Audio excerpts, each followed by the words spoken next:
Oh, yes, you're welcome back. Finally, the lawmaker, Mike Arnold, he has finally come out, start saying the main truth, the main thing that is going on in Nigeria, and the words that Tinubu will be facing very soon, and how the Christians and how Biafran has been treated in Nigeria. So, in this video, he explained a lot of things and he tell a lot of things what to be done. So according to the title, they say US declared Tinubu guilty. Global pressure mounts over Christian massacre in Nigeria. Mike annoyed. So he's the one that comes out and starts saying the thing that Tinubu and in fact he said that Tinubu is guilty over the Christian genocide. Over the Christian genocide, he's guilty. Over what is happening in Nigeria, he's guilty of it. And everything will be happening, they will be doing as if they don't know what is happening. Mostly the government. Just recently, he traveled to UK to visit UK for handshake. And after everything that happens in UK, I believe, and we see everything there that they did not even discuss the ordeal, the problem that Nigeria is facing as of today. What they are discussing is how they are dealing with business, how everything is going, and how they are going to cooperate and have more deal in business. But the evil that is happening in Nigeria, the massacre, the Fulani herdsmen, and the Boko Haram and ISWAP that is covering everywhere, that's already taken over everything in the country. They did not discuss about it much. But what we are seeing online and what we are seeing in TV, it is about the business, the deal, and the deal. And in fact, a lot is happening. A lot is about. It is very nice that is why you see the American that comes in to make sure that the life of the Christian is being saved in Nigeria. But the people that we need to be expecting for them to come in to save the Christian in Nigeria, they are not doing anything. Instead of it, they are all discussing about the resources and how they are going to control everything in the country. So don't skip any part of it. Try to watch to the end for you to see and for you to understand by yourself what is really happening and how Michael Arnold is now speaking the truth concerning what is really happening in the country. Tinubu is guilty of genocide, and I'm not talking about tracing his looting the North and all that. That's for another day. For his intentional denial of aid and recognition of displaced under these circumstances, that has been prosecuted successfully in International Criminal Court as genocide. And I believe he needs to be indicted for that because I have proof. There's living proof all over Nigeria of how he calls these people's criminals and vagrants and bums. He bulldozes their homes, denies aid, denies recognition. All he has to do is recognize them as displaced. That's all he has to do. And the international community has the money and the mandate to take care of them. But he denies it because they're eyewitnesses. And so Tinubu is guilty of genocide today, and all his administration is for covering up the displaced crisis. And I still want to put this to you.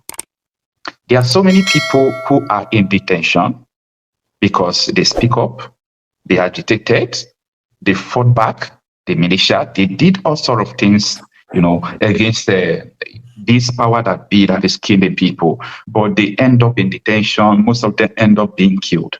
I know that we are not going to give up in speaking up, but what do you think we should do? Do you think that the church is not defending the faith enough, or this is not all about church issue? It's just all about the citizens' responsibility to continue to die?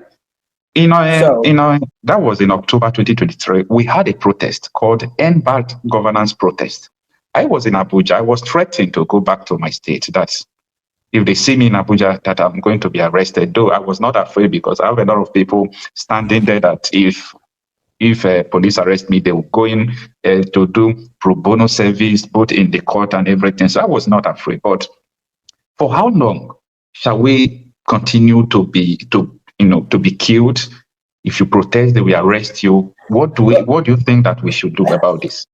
Look, freedom isn't free. You have a wicked combination here. You have the most brutal totalitarian overlords in history conspiring against you. You have the Islamic regime. You have the internationalist, cabal, the political, international banking, all that regime. And then you have the communist regime that is holding these people down. And you think it's going to just be handed to you? If God has called Nigeria to be the vanguard in the kingdom come in our generation, you expect somebody else to come and rescue you? That's not. What would happen if Trump were gone tomorrow? What would happen if Harris won? Would you just say, "Oh well, we suck. Come and behead us"? Those. We will not stand to wait for them to come and kill us, actually. Well, that's what you've been doing, and it's little by little. It's the frog in the pot. They'll come. They just did to your brothers and sisters in Ngoshe just the other day. Why aren't you standing up now? You're going to wait till it's your neighborhood? Then who's going to stand up with you? Come on. Here's the thing, and I'm going to just say this. If there's another Ngoshe, I think every Nigerian of conscience, of every religion or race or tribe or creed, should stand up and take pitchforks and torches and storm the Aso Rock, the villa. I believe that. Now, as I said pitchforks and torches, I meant that symbolically. They should do it with posters. They should do it with words. Okay, I'm not calling you to tear down the villa. I'm not calling you to street justice. That is wrong. That's what they would do. But stand up. And you know what? The most powerful symbol in modern times among them is the Tiananmen Square tank man. Okay, where's the Nigerian Tiananmen Square tank man? That got the world's attention. It galvanized the world. Trump is watching. The world is watching. Freedom isn't free. If there's another Ngoshe, I think that the good people of Nigeria should surround the villa and pray for them and sing hymns. March around it 6 times blowing trumpets. How about that? Or 7 times blowing trumpets. Okay? But make your presence known. And if they try to retaliate, Trump will intervene. He'll have to. Look, Iran wasn't hit until the people rose up. Just say it. I mean, this is fact, okay? I'm not calling on anything violent, but I'm calling on people. Protest is fundamental human rights. Stand up and speak, and don't let them get away with it. No more Ngoshes. No more. Enough's enough. And don't wait on the white man to come do it for you. My God. Where are the leaders of Nigeria? Waiting for the election? In a sham system that's never had a fair election in history? You're waiting for that? Fools. Wow. Is United States considering in supporting the change of regime in Nigeria? This is the reason why I'm asking you this question. In the year 2015, Barack Obama participated in removing then incumbent President Goodluck Ebele Jonathan. Yeah. Oh yeah, no, check it out. I know some inside stuff about Obama and what they did that's psychotic. I have an acquaintance, and this has actually been reported in a very credible source. He told somebody else. But he was top-level military intel liaison, worked under the Obama White House, was in the Global Response Center, the war room, big screen around the world. They had the Chibok girls on the screen where they were being held. And they were ordered to stand down. Now, mind you, this guy worked for the White House, okay? Ordered means who? Ordered to stand down and not give that intel to the Nigerian military, not rescue those girls, let them go. He ended up quitting military service for a lifetime career because of that. He couldn't serve the government anymore. And that's when Axelrod was advising, and the Bring Back Our Girls hashtag, as I recollect, that came out of the APC, didn't it? That was an APC slogan. Bring back our girls. Well, they wouldn't have had to bring them back if Obama would have let us rescue them. Okay, that's pure evil. Okay, and that's pure evil. So yes, the U.S. did that under Obama, not the same as the U.S. under Trump. And here's the thing: Trump has some really dear friend presidents and prime ministers around the world that he mentors, that he really helps. Bolsonaro, folks like that. He likes the Italian premier, I believe. But they're the ones that are leaders. They're the ones that get out there and fight. They're the ones that are on the front line like he is, speaking the truth and getting things done. He doesn't find those people. They emerge. They lead. He doesn't gin up movements. He doesn't meddle like that. But when he sees one that has potential and that's actually doing something, like he does, when he sees that movement, historically, looking at his record, he will back them. And my theory, I don't speak for anybody but me. This is my theory. I've wondered why they're holding on to the 2,500 pages of the Tinubu DEA documents. It's been ordered released by a federal judge, but they're still holding on to it. I wonder, like I said, if there's no alternative, they got to work with the guy that's there. I wonder if that's how they're working with Tinubu. Just wrap those 2,500 pages around his neck and make him comply. I don't know. But if that's the case, and a leader emerges, I don't see why Trump wouldn't release it and do everything else he could, to get this evil dictatorship to justice. Tinubu is guilty of genocide, and I'm not talking about tracing his looting the North and all that. That's for another day. For his intentional denial of aid and recognition of displaced under these circumstances, that has been prosecuted successfully in International Criminal Court as genocide. And I believe he needs to be indicted for that because I have proof. There's living proof all over Nigeria of how he calls these people's criminals and vagrants and bums. He bulldozes their homes, denies aid, denies recognition. All he has to do is recognize them as displaced.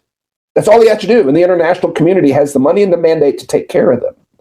But he denies it because they're eyewitnesses. And so Tinubu is guilty of genocide today, and all his administration is for covering up the displaced crisis.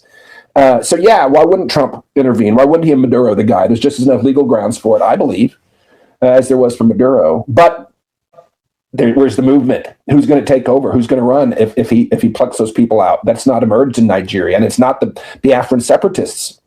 You see what I'm saying? You don't want to help? Then why would I back you? We need to take over. We need to do this instead. This is deep analysis, and I'm shooting from the hip. I'm just vibing with you here. I don't represent anybody else, but that's how I can see it playing out. And I think that's a lot of what's happening. All right. You just made mention you just talk about the guilty of genocide of something. I want to take you back to 2015. Prior to the election that removed Goodluck Jonathan, the coalition of APC and PDP imported Fulani militia from outside the country. Now, there is difference between allegation and if the people who carried out this thing accepted it. So they accepted that, yes, we imported these Fulani people. We did not import them to scatter Nigeria. We just imported them to rig election. This is what they are saying, and it doesn't make sense. So it doesn't make sense. And let me give you an example. This man was part of the coalition. Look at what he said. Let me first of all say that the idea of bringing people from outside the country to destabilize I didn't say they brought people to destabilize. What I said was that the idea, they actually brought people into the country with the intention that those people will come and vote for them. I think you understand? And they never realized, they never knew, they were never convinced that they were going to win that election because PDP was very, very strong on ground. So the fear was that they were going to lose the election. So the only thing they could do was to bring in people who could serve as mercenaries to come and win elections for them through the back door. But when the new PDP came on board and joined them and form the APC and won the election, they didn't know what to do with those people. And in the process, those people became uncontrollable. Many people have spoken. And that is the Fulani militia we have in Nigeria today. It was imported by the coalition of Tinubu and they are not hiding it. They don't hide it. So my understanding is, and I don't have firsthand documentary evidence, so I wouldn't publish this, but you probably heard the same thing, that the reason Issa Pantami was in charge of digital information, the Minister of Digital Information, that they'd set up tents and they'd hand out digital government ID cards to these folks in the North, all the people they imported. That's why they had this terrorist scumbag, Issa Pantami. I've sat next to him. I in the October and the Stooge tour that Omokri set up. I was in a very small room sitting right next to Issa Pantami, the guy that has publicly recorded as saying, "Of course, we all celebrate whenever unbelievers are being killed." He said that Bin Laden is a better Muslim than me. That guy was a federal minister under Buhari. Rumor has it, handing out the digital ID cards. And it all makes sense when you understand that. So, with this issue, I think talking about whether these people are guilty of genocide or not, it's a matter of they have accepted that they imported these Fulani militia that have killed hundreds of thousands of people and displaced millions of people. So someone is responsible to importing this. So I have like up to 10 videos, when someone comes to national television to say something and nobody denied it, I document it as a substantial evidence, just like this incumbent senator again. In trying to remove Jonathan, there were stateless persons that were from the Sahel region that were imported into Nigeria, and a former So everybody knows what is actually the problem, but nobody wants to confront the powers that be. So all this issue we are talking about here is the reason why so many people were agitating that, come on, these people are going to, with the help of the government, they are going to infiltrate our land, they are going to kill our people. But you also say something that is very important, that, listen, you can't leave these terrorists in your backyard while talking about the separation of Nigeria, because they can come into your area, But what about if Donald Trump did not win this election? It could have been the people will just be carrying arms, fighting. And the type of arms we can carry is just shoot, what is it called? Pump action. I can only register pump action. Government can only give me, license to pump action. They can't give me license to AK-47. They can't give me license to all those sophisticated weapons that the terrorists are using. Oh, yes. This is a very powerful interview. This man you are saying is a Mike Arnold, the U.S. lawmaker, one of the U.S. lawmaker in America. So one of the Trump lawmaker. So they are the one that came to Nigeria, and they are the one that investigates and they see things. And his own idea is different from the idea of Remo. So already all of them knows what is really happening in the country, and they know everything that is going on, no matter how it is. But it is very, very funny that once you come, the government of Nigeria, they will be claiming as if they don't know what is really going on. In this interview, he explained a lot of things, how the government gets into power, how they are being sponsoring the terrorists, and then how everything is happening. And then the government, Tinubu, being guilty of this genocide that is going on. It is, in fact, they are part of it, because APC, they are part of it. They are the people that allow those terrorists to come in the name of let them win election and chase away good luck Ebele Jonathan when he was still in power. But after everything, the thing now overwhelmed them. Then they don't know what else to do. In fact, a lot is happening in the country. That is why you see anywhere you go, you must see buying everywhere, unaliving people everywhere, because of what they brought into this country. And then the people that is the terrorists, the main terrorists, the worst part of it is that they are not even arresting them. Once they arrest them, for some time, they will release them and call them repentant Boko Haram, because they know that all of them is their brother.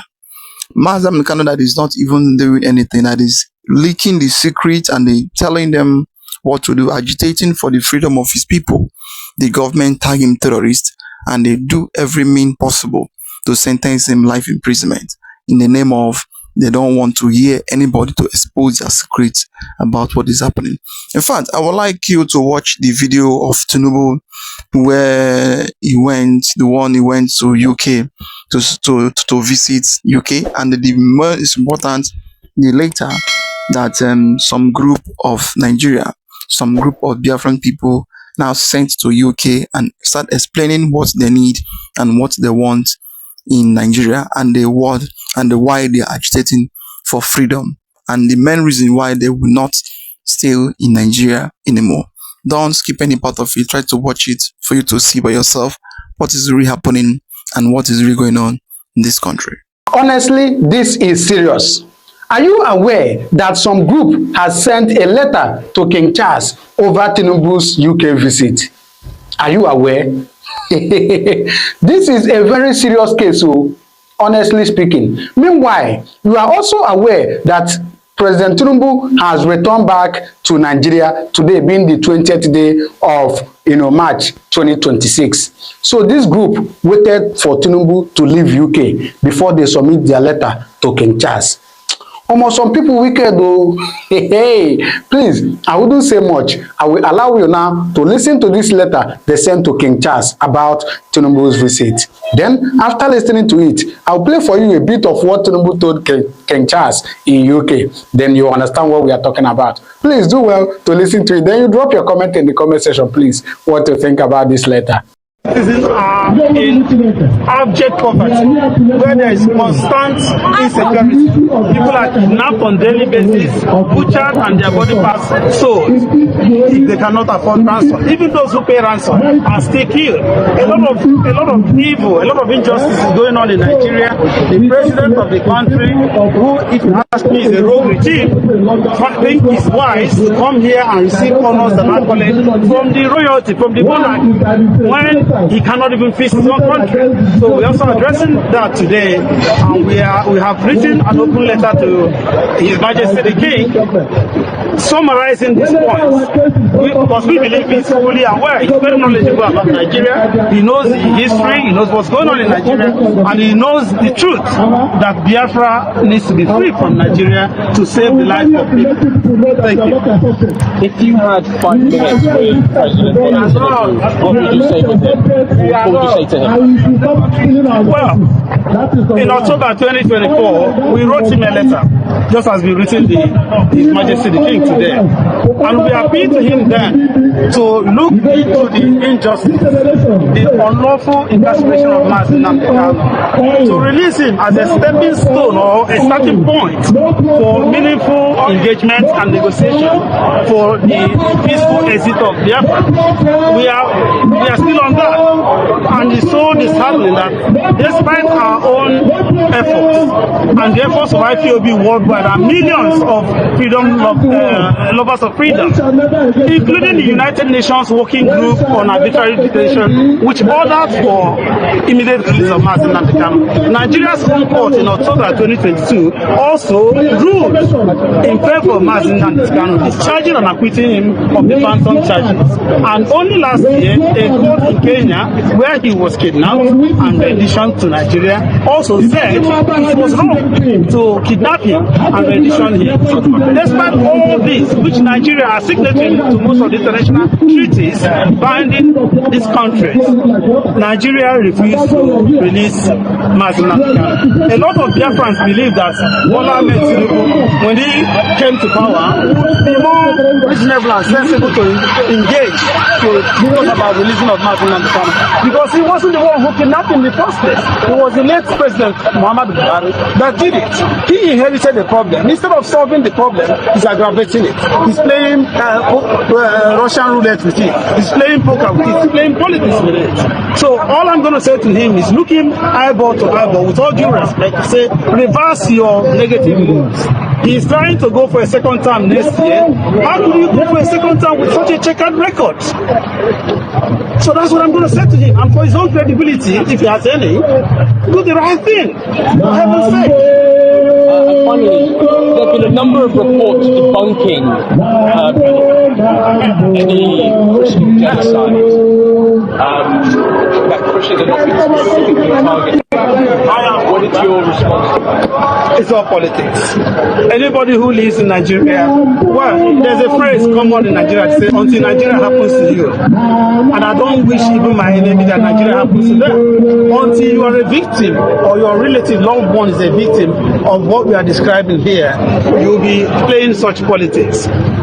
it didn't start today. I can tell you way back, not just Christian genocide, but Biafran genocide started all the way back as 1912. But on record, which you can find in the British Museum here, it stated 1945. There has always been this agenda to Islamize Nigeria. They are fundamentalist jihadists, extreme Islamists have this agenda of converting everybody in the country by force to their brand of Islam. Don't get it twisted. Nigerians are peace-loving people. Biafrans and other ethnic nationalities, and we can coexist in harmony.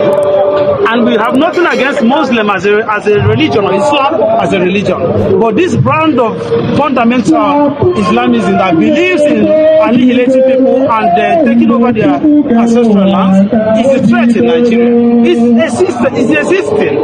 I don't think American intelligence will be daft to take action in Nigeria last Christmas if it was hearsay or social media engineering. No, it wasn't. It is for real. There are hardcore evidence everywhere across the country, not only in Biafra land, from north to south, of Christian genocide. And it's been going on for far too long.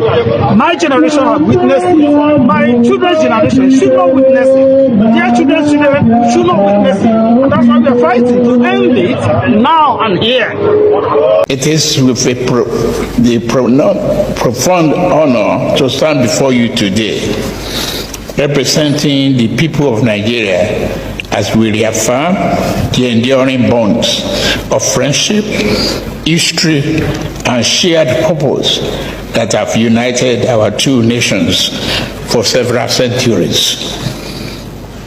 Allow me first to express my sincere appreciation to Your Majesty and to Her Majesty, the Queen, for the warmth and generosity extended to me, my wife, Oluremi, and the Nigerian delegation.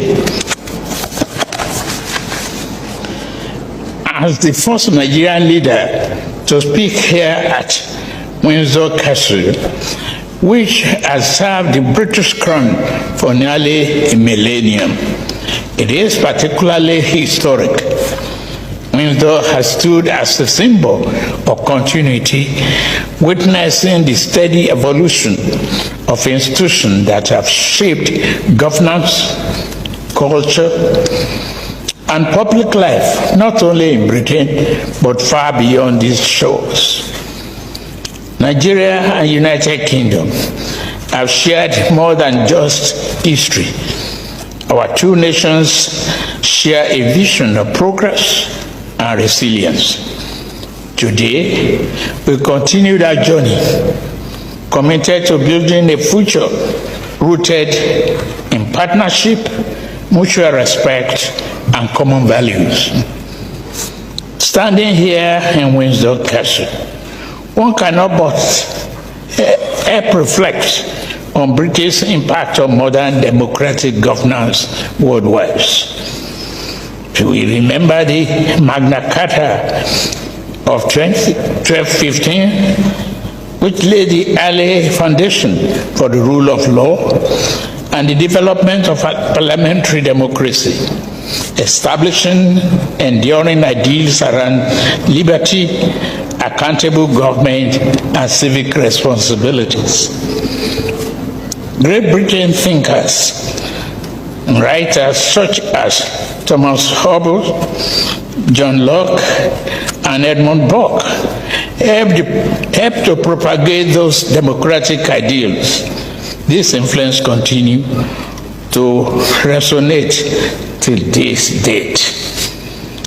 The literary genius of William Shakespeare and other writers such as Charles Dickens has enriched and shaped the English language spoken by over 1.7 billion people worldwide. In Nigeria, element of this tradition continues to inform the institutional foundation of our own republic. Our court draws upon legal tradition rooted in English common law. Our parliamentary institution reflects constitutional practices that evolved here over centuries. Our civil service structure have also drawn upon administrative models developed in Britain and adapted to Nigeria's own national context. While institutions matters greatly, Your Majesty, our people remains the strongest bridge between our two countries. The Nigerian community in United Kingdom has become one of the most dynamic diaspora communities worldwide. Nigerians continue to contribute enormously to the vitality both here in England and in Nigeria. Within the National Health Service, Nigerian doctors and nurses play an indispensable role in delivering healthcare. Nigerian trained doctors are among the largest group of international medical professionals serving the NHS. Rugby players such as Mario Toje, footballers including Bukayo Saka, Eberechi Eze, and champion boxer Anthony Joshua illustrate the remarkable human connection that links Nigeria and the United Kingdom. Our partnership is further strengthened through the Commonwealth of Nations, which connects 56 countries under Your Majesty's leadership. Thank you very much for all you've been doing for us. We discussed at length earlier on today the essence of bringing over 2.7 billion people together and removing trade barriers. As one of the largest nations within the Commonwealth, Nigeria look forward to contributing constructively to the continued growth and vitality of this global community. However, our West African region faces complex terrorism challenges with roots in Sahel. Nigeria comes with an enormous responsibility to help safeguard regional stability. In confronting these threats, partnership with the United Kingdom remains essential, and I look forward to meeting with Prime Minister Keir Starmer tomorrow. Despite these challenges, Nigeria approaches the future with hope and confidence. We are a nation of diverse and vibrant people, of young people dreaming big, of entrepreneurs with a global outlook, and a hopeful people determined to realize their full potential, as I promised. Your Majesty, I am confident that the friendship between Nigeria and the United Kingdom will continue to grow stronger and better beyond jollof rice.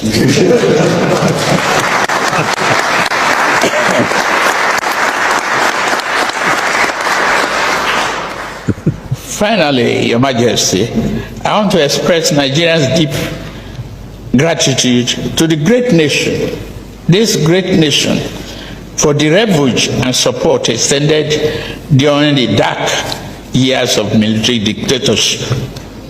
Like many Nigerians involved in pro-democracy struggle, I find safety here, and I recall that my residence was placed under Metropolitan Police surveillance for protection following threats from agents of the junta. I thank you very much once again.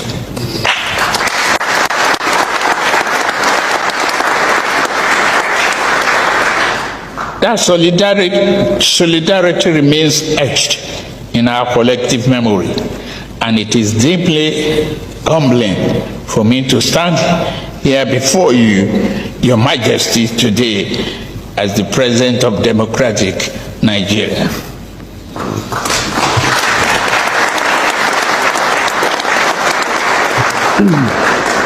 On behalf of the government and the good people of Nigeria, I thank Your Majesty, Her Majesty the Queen, Prince William and Catherine, and Princess of Wales, other members of royal family, and the people of the United Kingdom for their long-standing friendship.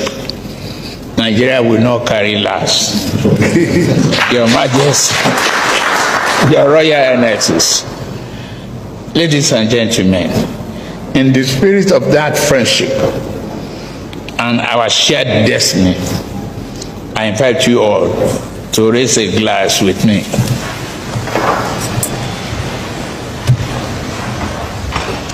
To the special in Nigeria and United Kingdom, and to the bright future that we shall build together. God bless His Majesty, the King. God bless Nigeria. God bless United Kingdom. And thank you very much.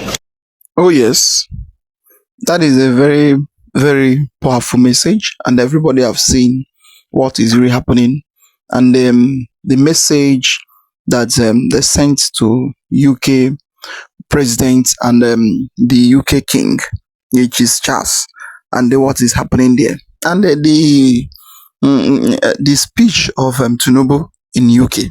So when people speak about what he went there for, you will not really understand the main cause or the main reason why he went there for. What we are hearing about is about business, corporation, this or that, investment.